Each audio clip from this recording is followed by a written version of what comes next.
얼마 전까지만 해도 인종차별 때문에 굉장히 세계의 뉴스에 초점이 됐던 남아프리카 공화국에서 얼마 전에 실제로 일어났던 일입니다. 어느 교회에 그 시온 성교회라고 하는 교회인데 이제 그 고난 주간에 그 예배를 드리기 전에 성찬식을 하기 전에 성경대로 한다고 그 교회에서 세족 예식을 먼저 베풀었습니다.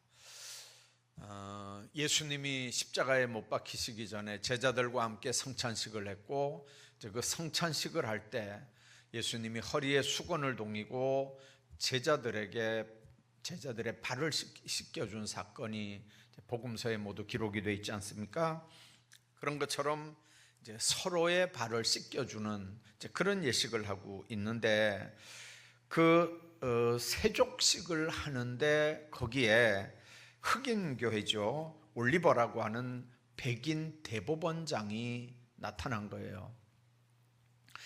모든 사람들이 이제 깜짝 놀랐습니다. 백인이 거기 오지 않을 뿐만 아니라 백인 중에도 대법원장이 이제 그 교회에 들어닥치니까 많은 사람들이 이제 깜짝 놀랐죠. 근데 이 올리버 대법원장이 이렇게 허리에 수건을 딱 동이더니 이제 그 앞에 있는 여러 사람들 이렇게 이제 그 발 서로 이렇게 씻기는 그런 가운데 종을 한 명 앞으로 불러냈습니다. 그래 놓고 이제 이야기를 하는 거예요. 뭐라고 얘기하냐면, 여태까지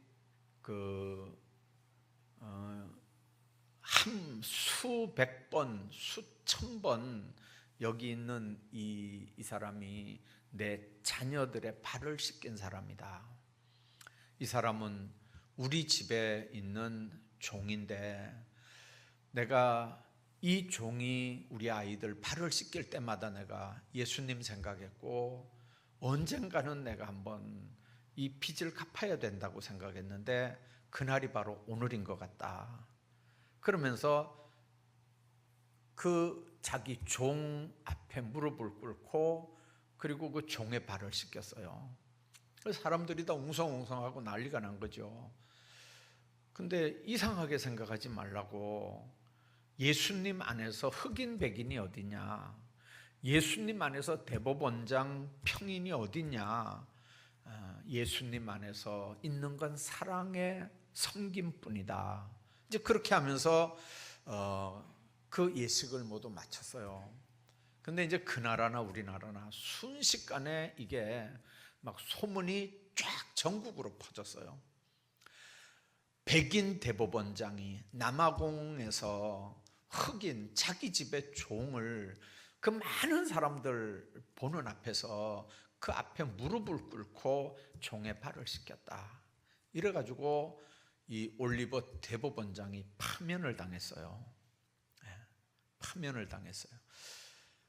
그 많은 사람들이 이제 걱정을 했죠. 저 올리버가 얼마나 상처가 됐을까. 대법원장 파면까지 당했으니까 저 사람이 혹시, 그렇지 않겠지만 혹시 집에 가서 이렇게 그 자기 종들한테 또 이렇게 분풀이하는 건 아닌가, 별별 생각을 다 했는데, 나중에 이제 들리는 얘기가 뭐냐면, 내가 이제 주님을 섬기는 일에 자유자가 됐다.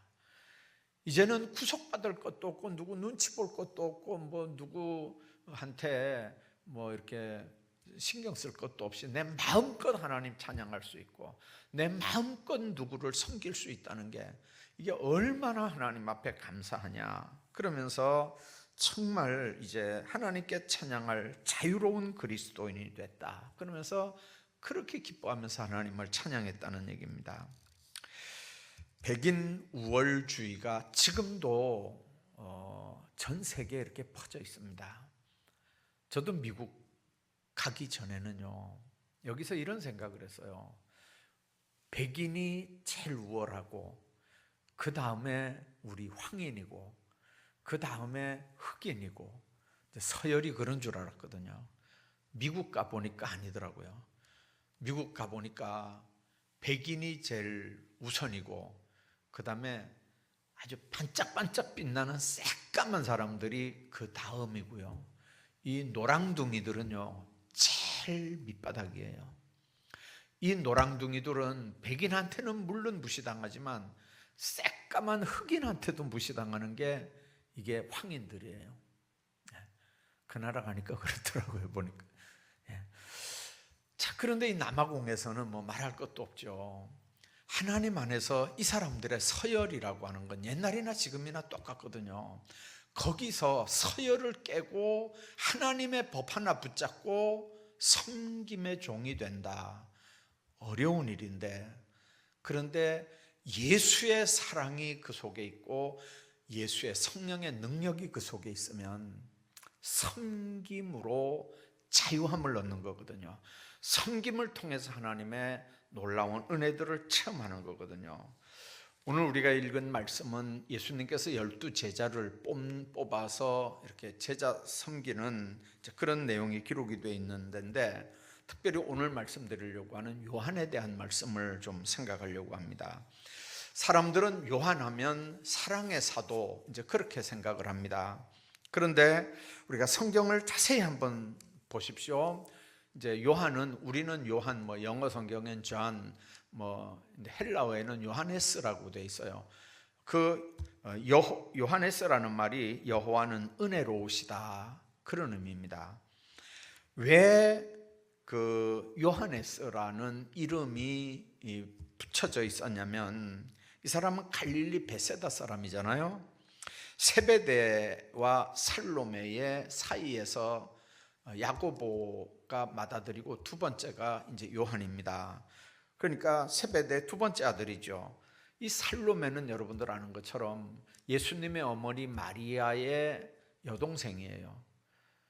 이 요한의 어머니가 살로메고 살로메는 마리아의 여동생이라고요. 그러니까 예수님과 이 요한은 어떤 관계가 됩니까? 예수님과 야고보는 어떤 관계가 됩니까? 이종사촌간이 됩니다. 이종사촌간. 자, 그리고 우리가 아는 대로 갈릴리 바다에서 이제 고기 잡다가 예수님 부름을 받았는데, 그 성경을 이렇게 보면 항상 12 제자 중에 예수님 측근에 있었던 사람이 야고보, 베드로, 야고보, 요한, 이렇게 세 사람은 항상 예수님이 챙기고 따라다니게 했던 사람이에요. 자, 그런데 아주 성격이 너무 급하고 다혈질이었기 때문에 그 야고보하고 요한을 가리켜서 예수님이 그 보아너게라고 하는 별명을 붙여서, 이게 우레의 아들이라는 의미인데, 그 두 형제가 다 성격이 우레같이 번개 같았던 것 같아요. 근데 그 급한 성격, 그 모난 성격이 성령 강림 사건, 요한 사도행전 2장에 있는 그 사건 이후에 완전히 사람이 바뀌는 거죠. 성격이 바뀝니다. 그래서 우리가 아는 대로 그 우레의 아들, 그 성격 대단한 우레의 아들이 이제 사랑의 사도가 됐던 걸 우리가 보게 됩니다. 자, 그런데 이제 아까 말씀드린 그 12 제자 중에 다 순교합니다. 다 순교하는데 이 세례 요한만 순교 안 하고 자기 명까지 살아요. 나중에 학자들 얘기하는 거 보면 이제 94세까지 살았다고 얘기를 하거든요. 자, 그런데 그렇게 살면서 성령의 영감을 깊이 받은 사도가 됐고요. 그리고 요한계시록, 요한 1, 2, 3서, 그리고 독수리복음은 요한복음까지도 이렇게 기록했던 사람이 이제 바로 요한인 걸 우리가 보게 됩니다. 자, 이제 다른 제자들하고 달리 예수님이 잡힐 때 요한은 그 베드로와 달리 그 자리에 없었습니다. 피해 있었죠. 자, 그런데 끝까지 예수님이 이제 어떻게 되나 보려고 뒤따라갔다가 제사장 가야바의 집에 들어오지 못하고 있던 베드로를 이렇게 들여보내주기도 했고요. 또 예수님이 십자가에 못 박혀 이렇게 돌아가실 그 자리에 어머니, 또 마리아, 이렇게 살로메와 함께, 살로메 마리아와 함께 이 요한도 그 자리를 지켰던 걸로 복음서에 기록이 됩니다. 이제 그 자리에서 예수님이 육신적인 자기 동생들도 있잖아요. 그러면 자기 어머니 마리아를 육신적인 자기 동생들에게 이제 부탁할 수 있는데, 마리아 입장에서 보면 예수님은 십자가에서 죽지만 마리아 입장에서 보면 다른 자녀들이 또 있었다고요. 그러면 이제 예수님이 자기는 죽지만 자기 동생들에게 어머니를 부탁할 수 있는데 그렇게 안 하고 요한에게 자기 어머니를 부탁을 하죠.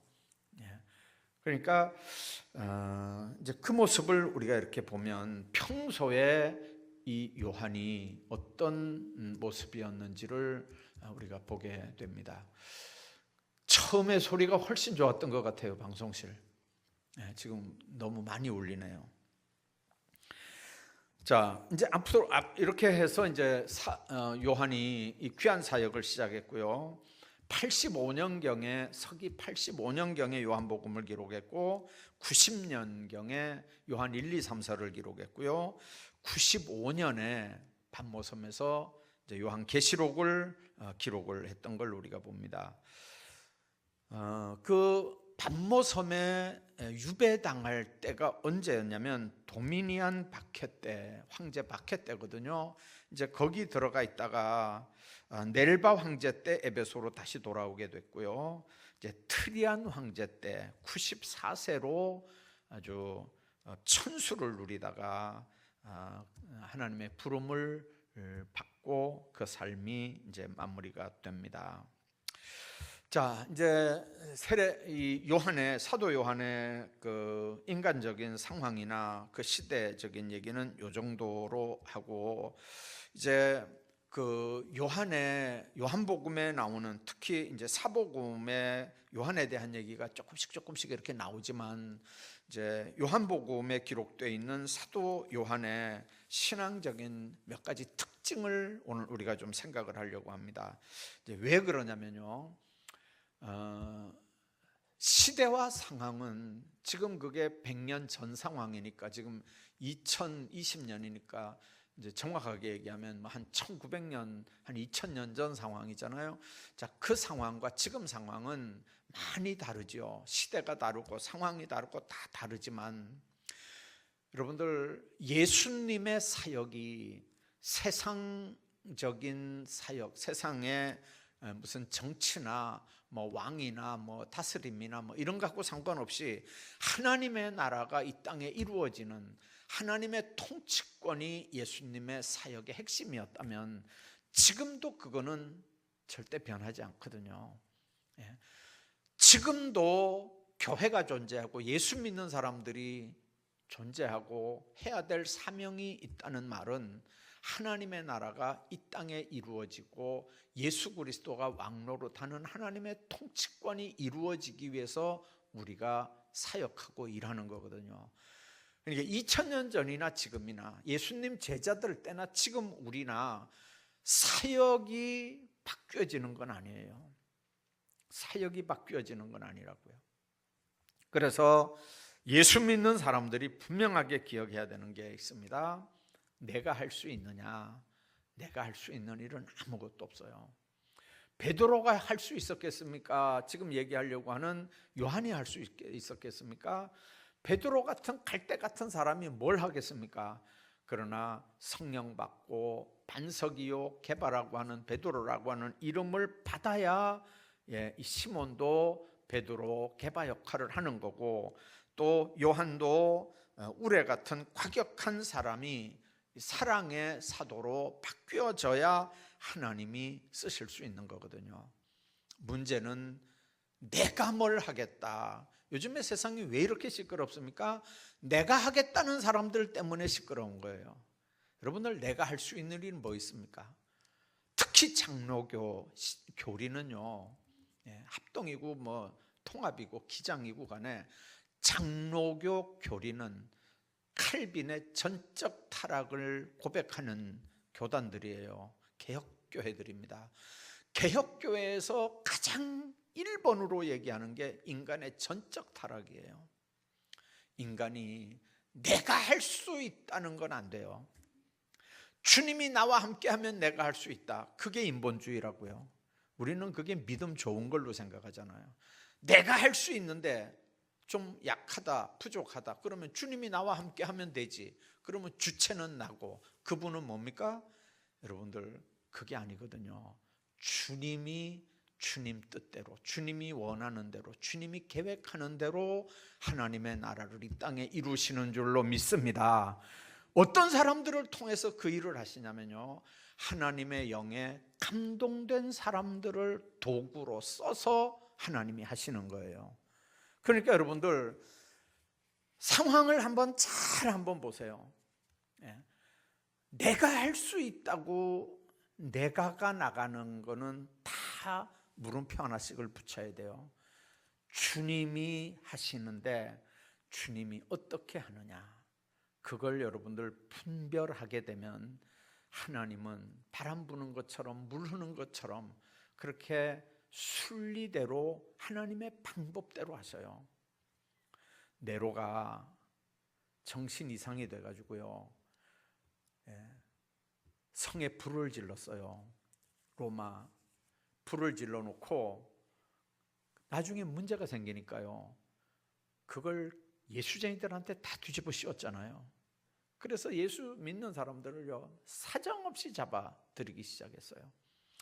그럴 때 로마가 기독교인들을 잡아들일 때 형식적으로는 뭐가 문제였냐면요, 예수쟁이들은 황제 숭배를 안 하잖아요. 하나님 외에 다른 건 섬김의 대상이 아니에요. 특히 인간을, 그게 황제라도 인간을 신격화해서 그걸 섬기는 일은 무조건 기독교인들은 안 하거든요. 그러니까 그게 눈에 가시 역할을 하는 거예요. 두 번째는 가만히 스파이가 하나 들어가서 예수쟁이들 속에 들어가 보니까 이거는 뭐 서로 내 피요 내 살이요 뭐 나눠 먹어라 이렇게 하니까 이게 식인종들 모임 같은 거예요. 그러니까 이게 이제 문제가 있다고 보는 거예요.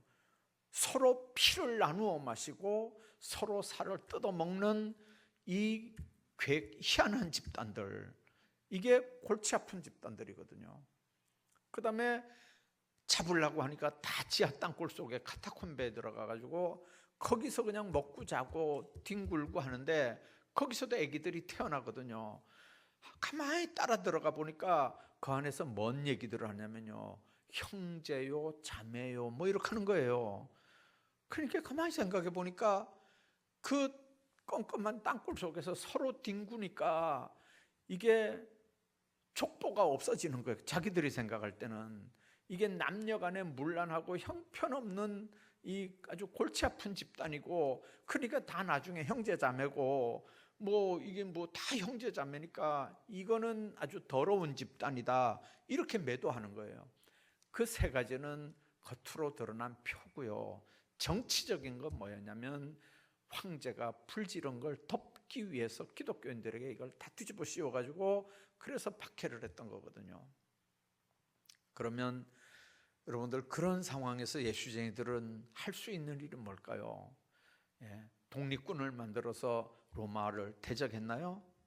그냥 280몇 년 동안 그냥 죽어 지내는 게, 수많은 사람들이 죽어 지내는 거예요. 숨어서 카타콤베 들어갔고요. 그들이 거기서 기도 안 했을까요? 그들이 거기서 전도 안 했을까요? 우리가 생각할 땐 그런 박해가 되면 완전히 기독교는 아이들 말로 출초상이 날 것 같잖아요. 그런 상황에 전도가 되겠어요? 교회가 되겠어요? 모임이 되겠어요? 잡히면 순교하는 그런 상황에 전도가 되겠어요? 거기 교인들이 어떻게 존재를 하겠어요? 근데 놀라운 건요, 300년 가까이 박해가 끝나고 나오니까 기독교인들이 3배나 부른 거예요. 3배나 불었어요. 그리고 그 안에 있었던 골치 아픈 일들이 교회사에 있어요. 뭐냐면 성경이 정경이 있고 외경이 있고 아주 위경이라는 게 있어요. 이건 아예 가짜백이에요. 그러니까 정경, 외경, 위경이 있는데 이 위경이 쉽게 말하면 엉터리 교인들한테 다 들려져 있었어요. 이 사람들이 박해가 일어나니까요, 나 예수 안 믿겠다 이러고, 예수 안 믿으려면 성경책 갖다가 불에 태우고 예수 안 믿는다고 해라 이렇게 했어요, 로마에서. 그러니까 예수 안 믿는다고 하면서 갖다 준 게 자기들 가지고 있는 성경책인데, 이제 그게 다 위경이에요, 위경. 그러면 위경, 외경, 정경 이게 막 섞여서 교인들에게 있다가 위경부터 불 속에 들어가기 시작하는 거예요. 이게 정리가 되기 시작했어요. 그래서 위경이 제일 먼저 불타 없어지고, 그 다음에 외경들도 불타 없어지고, 정경은 진짜 예수쟁이들만 가지고 있게 돼요. 그리고 교회를 이용해서 뭐 해먹으려고 하는 사람들 순으로 교회를 떠나기 시작했어요. 교회를 중심으로 뭐 한 자리 해먹으려고 했던 사람들 순으로 교회를 떠나기 시작했다고요. 교회를 중심으로 뭐 이권을 좀 챙겨보려고 했던 사람들 순서대로 교회를 떠나기 시작했어요. 그때부터는 교회가 정말 예수님이 나를 위해 십자가에 못 박혀 죽으시고 구원하셨기 때문에 내가 지금 예수 믿다 잡혀 죽어도 내 영혼은 천국 가서 영생한다, 그 사람들만 모여서 예수 믿게 됐고 예배드리게 됐고, 그 사람들이 전도하게 됐고, 그 사람들이 자기 자녀들에게 철저하게 그 복음을 가르치기 시작했어요.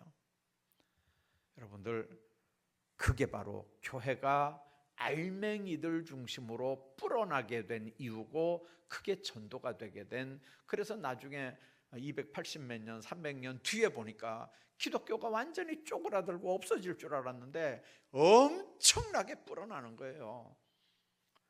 여러분들, 그 사이에 무슨 일들이 있었습니까? 로마가 많은 기독교인 크리스찬들에 의해서 많은 영향들을 받아요. 그리고 드디어 로마 황제에 의해서 기독교가 인정이 되잖아요. 그전에는 믿다 잡히면 죽었는데 이제 예수 믿어도 된다라고 공인을 해주는 거예요. 공인을 해줘요. 그러다가 몇 년 있다가 또 공인 정도가 아니고요, 로마의 국교는 기독교다, 다른 종교는 안 된다, 이렇게까지 된 거예요. 한번 생각 한번 해봐봐요.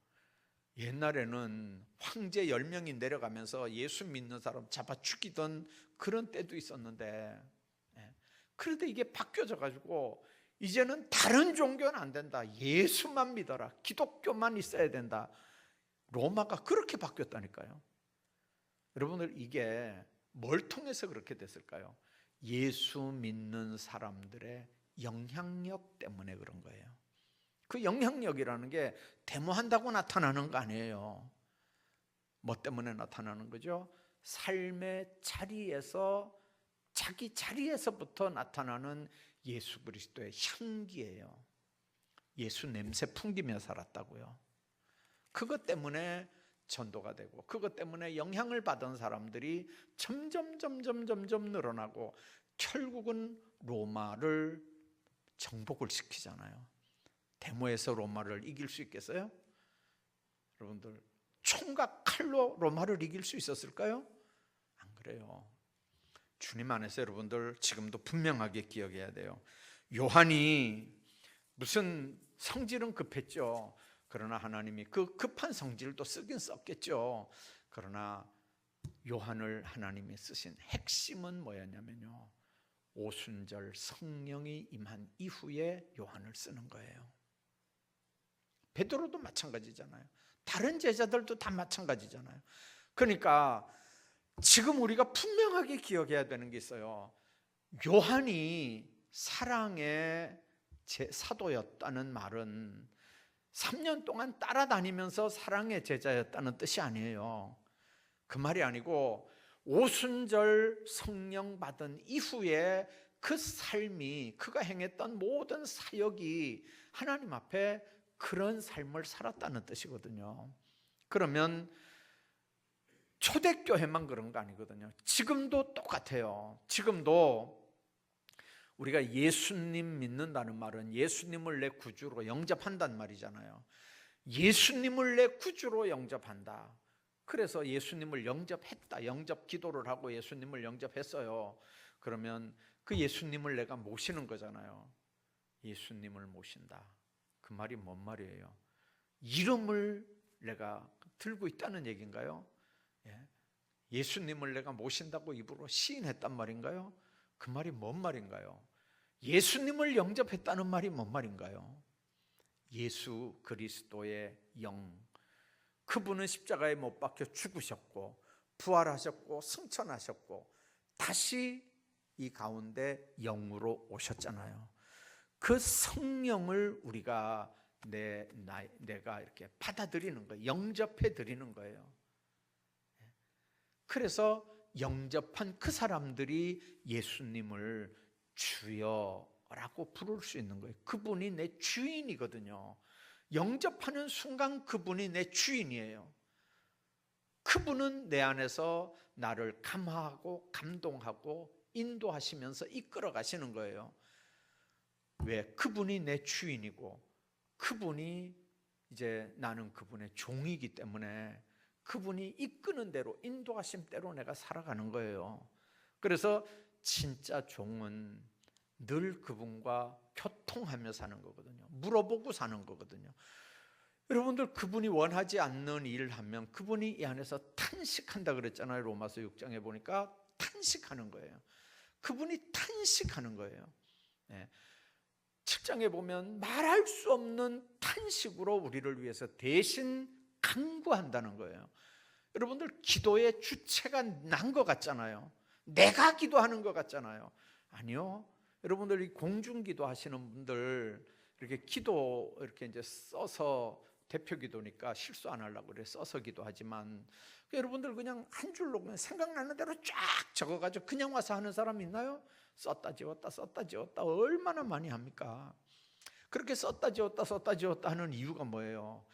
내 생각에는 이렇게 해가지고 썼는데 또 성령께서 주시는 생각이 달라서 또 다르게 이렇게 기도하고, 그래서 하게 하시는 분이나 받으시는 분이 똑같으면 기도의 주체는 내가 아니거든요.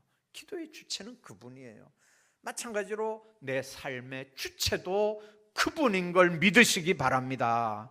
괜히 내 삶의 주체가 난 줄 알면요, 그건 말만 주여지 진짜 주인은 자기잖아요.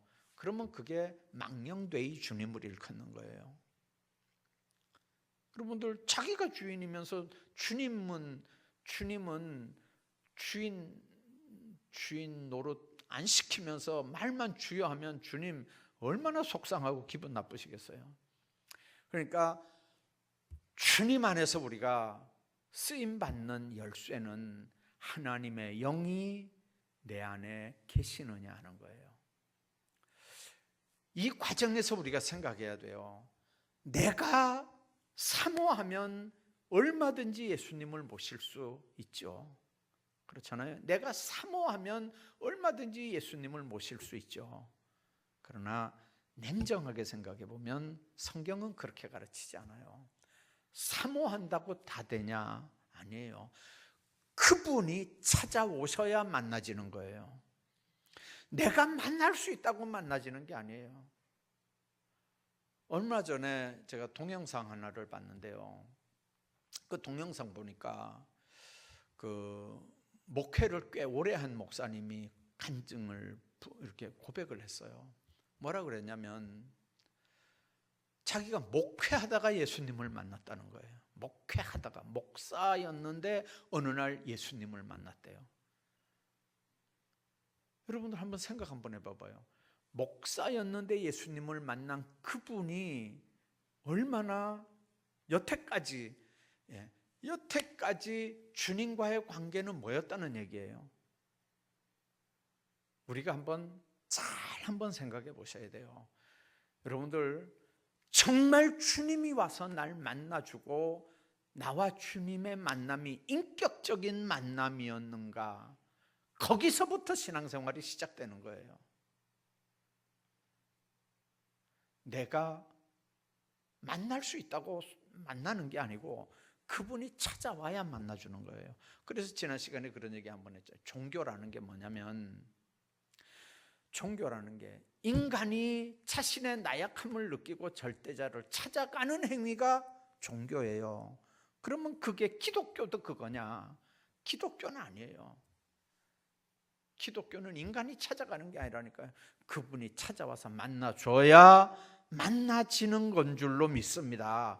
그래서 기독교를 종교로 생각하면요, 종교 생활 너무 힘들어요. 기독교만큼 종교 생활 어려운 건 없어요.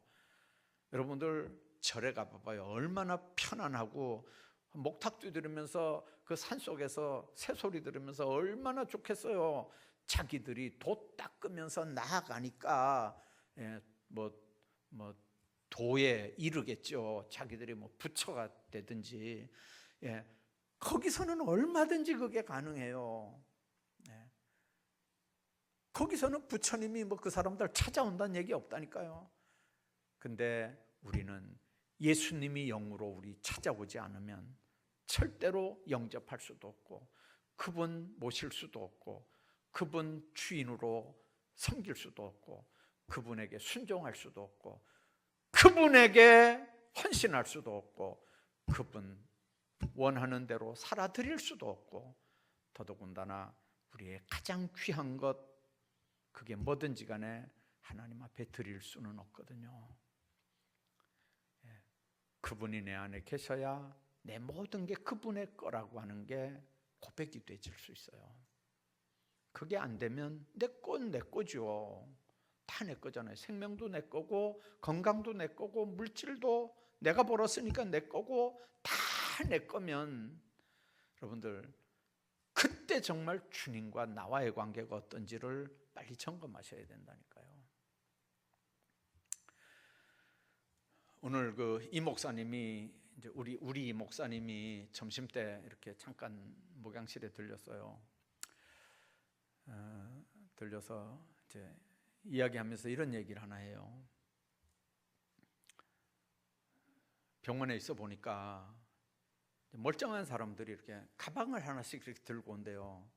가방을 하나씩 이렇게 멀쩡하게 이제 다 들고 와가지고 병원에 이제 오는데, 가방 하나씩 들고 와가지고 병원에 이제 와서 수속받고 입원을 하고는 수술을 하면 그 다음부터는 환자복 갈아입고 그냥 환자가 된대.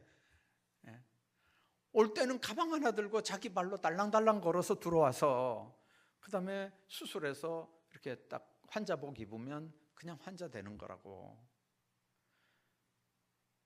여러분들 대단한 것 같죠, 인간이요?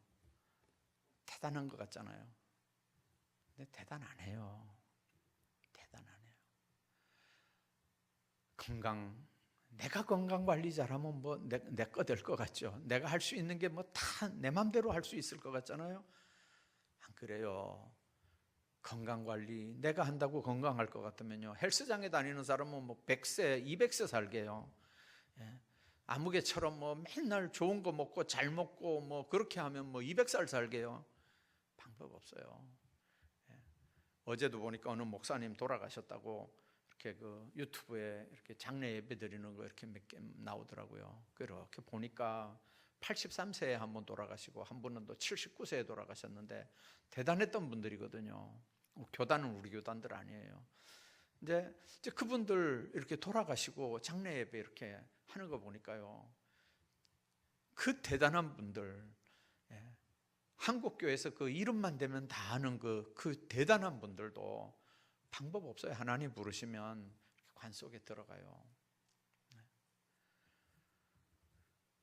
어떤 분은 그런 얘기, 가정 예배 드리는데, 발인 예배 드리는데 이제 그 고인 양력을 이렇게 한 분이 나와서 소개를 하고, 이제 마지막에 가족 중에 한 분이 이제 그 인사를 하는데,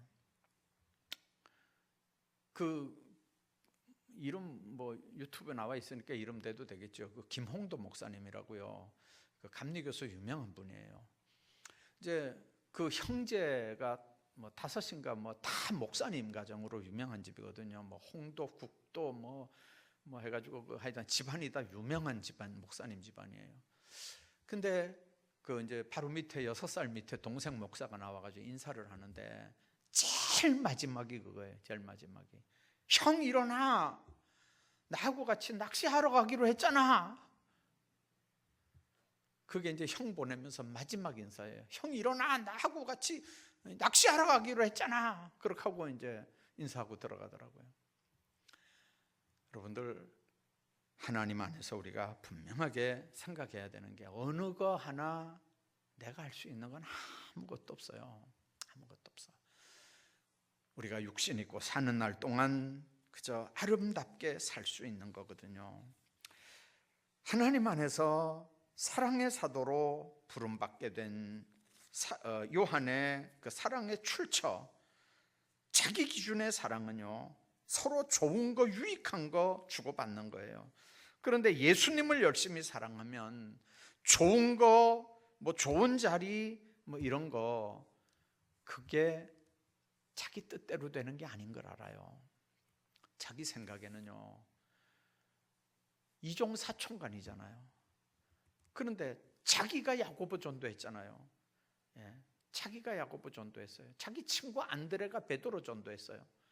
근데 예수님이 늘 이야기하는 거 보면요, 베드로가 앞이고 야고보가 두 번째고 자기는 세 번째고 그 다음에 안드레는 네 번째고 막 이렇게 순서가, 아니 자기들이 이 사람들을 예수님 제자로 데리고 왔으면 예수님이 순서 정할 때 자기 이름을 제일 앞에 놓는다든지 아니면 베드로 데리고 온 안드레를 그 다음에 놓는다든지 이렇게 해야 되는데, 이 사람들이 데리고 온 베드로나 이 사람들을 앞자리에 놓는 거, 이게 말은 안 해도요, 이 요한은 좀 기분 나빴던 것 같아요.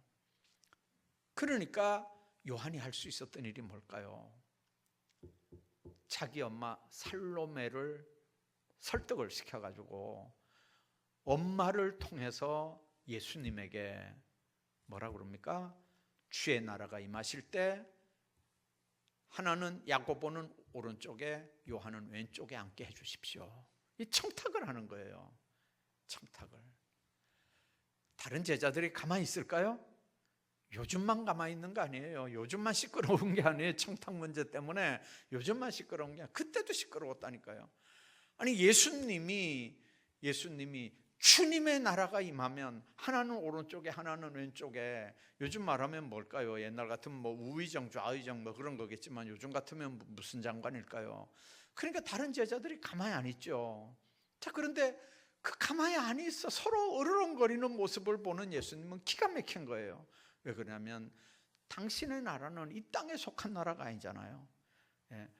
무슨 집권하는 나라도 아니고 뭐 다스리는 나라도 아니고 무슨 뭐 세상에 무슨 뭐 빽 있는 것도 아니고, 이게 전혀 이거하고는 다른 건데, 이 요한이나 제자들은요, 이 예수님 나라가 임하면 한 자리 하려고 이렇게 으르렁대는 모습을 보니까 너무 기가 안 차는 거예요.